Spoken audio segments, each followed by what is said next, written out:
Hey guys, and welcome back to another VB WRX video. In today's video, we're going to be doing an in-depth and full driving comparison between the VA, the 2015 to 21 WRX, and the VB WRX, the one that I'm sitting in right now. And we're going to go over absolutely everything that you need to know when these two cars are compared strictly from a driver's perspective. Driving comparison, we're gonna talk the nitty gritty, the fun, the practical, the stuff that some of you might not care about. Don't worry, we're gonna start with the fun stuff. I wanted to get this video out as soon as possible because I didn't want to become complacent with this car. What do I mean by that? After a while, you become super comfortable with the car, and I don't want to lose that kind of first-person experience. So what I've done here is I've driven about 400 miles in a very short period of time. No, it doesn't feel like a lot of miles, but what I've done is I've gone through and driven certain aspects of this car. Long trip, relatively long trip, 100 miles, windy roads, 0 to 60, snow, rain, salt and gravel on the road, rush hour traffic, weekend warrior kind of things. I've basically gone through and hit every major driving scenario and group in a short period of time, so I could have that as pure juxtaposition to the VA WRX. If you're new to the channel and you're coming for VB content, I've had two VA WRXs and I've cumulatively put on 6 figures of miles over many years on VA WRXs, and I've driven them in every scenario you could ever possibly imagine. Everything from 14 hours from Boston to Pittsburgh in a snowstorm, all the way to throwing them around mountain roads and driving them as my daily commuter in 2 hours of stop and go traffic every single day. So that was a long-winded intro. I didn't mean to it, but I just wanted to break down everything that we were gonna go over. If you're not familiar with the car that I'm driving in because it's so new on the channel, I will play, it's not really an intro, but let's roll a little B-roll from a previous video right now.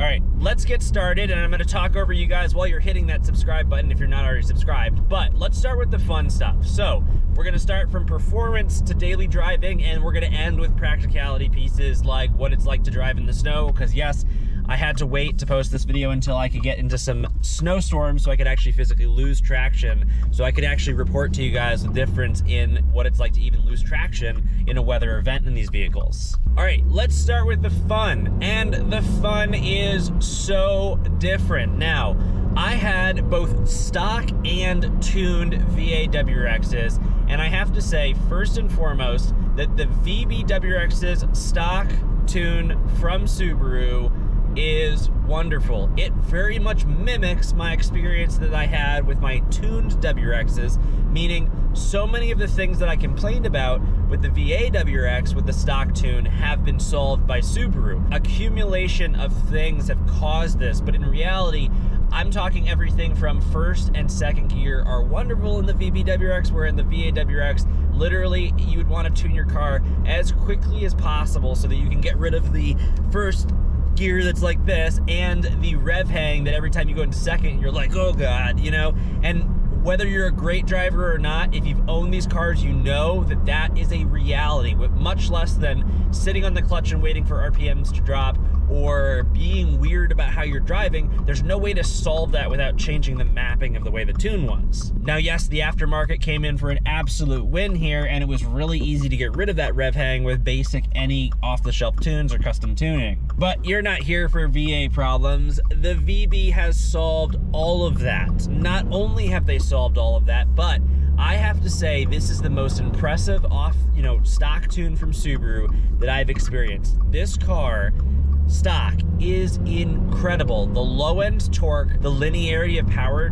delivery is incredible. I will also say there's a very nice surprise when you get yourself into third and fourth gear under boost. There is a significant jump in power, and the butt dyno very much feels that. That is something I very much enjoyed, and I don't feel like I'm losing anything on the low end, even though I know from a dynamic standpoint and a number standpoint, I'm definitely not.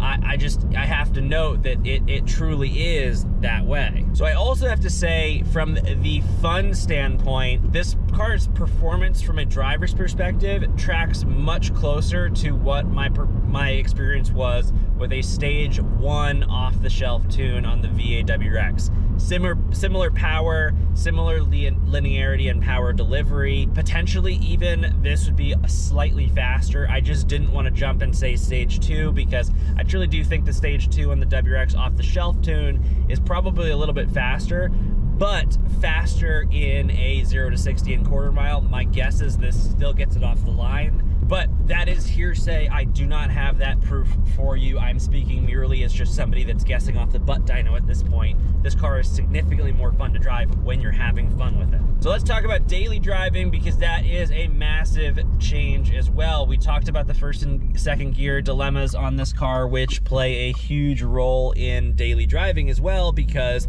it is significantly more comfortable to drive. Part of it is not necessarily just the engine and the way that it works, but it's also the transmission. Now, I think, I wanted to try to not talk about the kind of secondary pieces of the car. I just wanted to talk about the driving experience itself, but I think inherently the transmission is tied to that.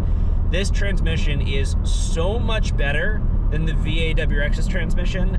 I don't even want to put them on the same totem pole. Now, the transmission itself, can it hold more power, more torque? We're empirically seeing that it's holding better numbers. Do we know when the fall-off point of that is? I really don't know. Do we know what the longevity of that is? I really don't know at this point. But from how much fun I'm having using just the total transmission assembly and how much more smooth it is, how much more it just makes sense from a driving perspective, that they're not comparable. And I think that's the best way to describe the difference. It felt like something was a little bit odd, but not terrible, not like something that needs to be fixed in the VA WRX. My best way of describing this one is it just makes sense. Traffic is also surprisingly wonderful in this car because they've cleaned up first and second gear. Things like rush hour traffic, although seem daunting in a manual, aren't actually that bad, and the clutch is fairly light, so it's actually pretty comfortable. I've got to say, it's the least complaining that I've done in a traffic situation in a manual ever, honestly. All right, let's talk about the long term. Now, I did do a 15-hour drive in VA WRX. I did not do 15 hours in my VB WRX. I do intend on doing a near cross-country trip with this car so that I can both take some cool thumbnail photos, but also report on some of the information that comes of a trip like that. But I did put this through a couple very long drives just to assess general comfort driving. Now, I'm not talking about physical comfort, because I also think that is significantly improved. I'm talking about the comfort in driving, visibility, strain on the body and the eyes and the mind, how things line up. I know that sounds all silly, but those are the metrics that you have to kind of consider when you're thinking about long term in this car. Now, I think it is very similar to the VA. So both of these cars have high ranges of visibility. They have, I think, maybe not the worst sightline when it comes to bright headlights of other cars. The average car in the US right now is an SUV or a truck. That is the most common that you're going to encounter. They're just high enough that in the driving perspective of this car, you're going to be at the sight line. Now, it's not the worst, and certainly the auto-dimming rear view mirror is something that is an absolute necessity when you're driving that long, but I think all the other things in this car are quite nice. I will say the one clear difference in winner between the two is the steering rack, or however they've designed the steering system in the VB WRX. It is significantly improved for the long term. It's much lighter. I think it's much more responsive to less touch, but it's also easier to manage. What I found with the VA WRX is any imperfections in the all-wheel drive system, you felt it first in your steering wheel. Now, that might sound like a good thing, that might sound like tactical, sporty. I don't actually think it was. I think a good suspension setup and steering design will eat some of that and maintain the most continuous driving experience, ultimately giving you the most control. And this is actually an interesting segue into another entirety of a video. I get a lot of comments, and I'm not going to go all the way into it now, that are, the driving is too light and it's too soft, it's not a sports car anymore. The problem with that comment is, and it's all based on what I've said in my last video, when you get into faster and faster cars, they get much lighter, much more responsive, and that is what tracks with high-end sports cars. It's not like we're removing power steering, it's just getting better. So it's a different comment, but that is a noticeable change. I will also say, from the driving experience, just the infotainment and the sound system, and I know that doesn't count really, but for what I'm going for, but for the long term, so much improvement there that it is, I don't even want to compare the two, because truly the VB is a much more comfortable car in the long trips. Now, for a lot of you guys, weather is a massive portion of what the driving experience has to be, and for a lot of that subgroup, it is one of the reasons that you chose the WRX platform and the Subaru platform in the first place. So what have I tested here? I was a massive fan with my VA WRXs about any time it was wet, snow on the ground, blizzard, storm, 2 feet of snow, getting the car out there and just having fun. I was doing all kinds of drifting, all kinds of driving. I promise I was in Mexico. But that was such a portion of why these cars are so freaking fun. Now, the reason this video took so long and I actually got the full 400 miles behind what I was doing is because I needed to experience all those situations, most importantly, losing traction and trying to recover in snow. So, for rain, a lot of this is going to be based on your tires, and that is even going to mimic the traction piece too. But part of why I wanted to lose traction in all situations is, although again the tires are going to change the response time and are going to have a significant portion in the the tires are going to make a big difference, we'll leave it at that. But on stock tires, which we're not talking about super nice tires, I've basically gone through and pushed them. So I can report with rain is that there is absolutely no change. With snow driving, just normal snow driving, there is absolutely no change. Both are absolute workhorses. The only noticeable change that I can say is that something is different for when you lose traction. The way that the all-wheel drive system or the engine regulating power, the TCU, the ECU, whatever it is, maybe it's mechanical, it is different. There is something different about how this car is responding. For sure, without a doubt, it is different. Is it good or bad? Honestly, at this point, I don't know enough to give you an answer. I mean, that's the hard truth.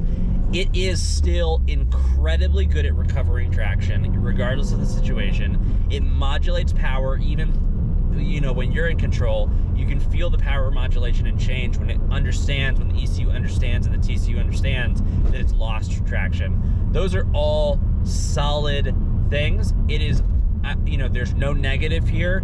My guess is it's going to be positive. The only reason I don't want to say it's positive, as somebody that wants to use the car and maybe not fully take traction control off, although that seems the natural thing to do and something that you often have to do in the right situations, sometimes you don't want to do that, especially living in a place like New England where, yes, if I'm going to go drifting in the snow, traction control is going to be off. But if I just want to drive around and we're in the middle of a blizzard, I want traction control on, but I still want to have enough control over the car that I can understand what it's doing and everything and not limit it and almost like not lose control and it be dangerous. And I have to say, all those things maintain truth. I just have to get used to it a little bit more. But it is different. So I've noticed a difference, and that's only because I put the VA WRXs through so much in weather, because it's just something that is a passion for me. And I did want to mention in this video as well, and I know this is a little bit of a longer video, something I have been noticing just about, we're talking about driving, people like to talk about gas mileage and how that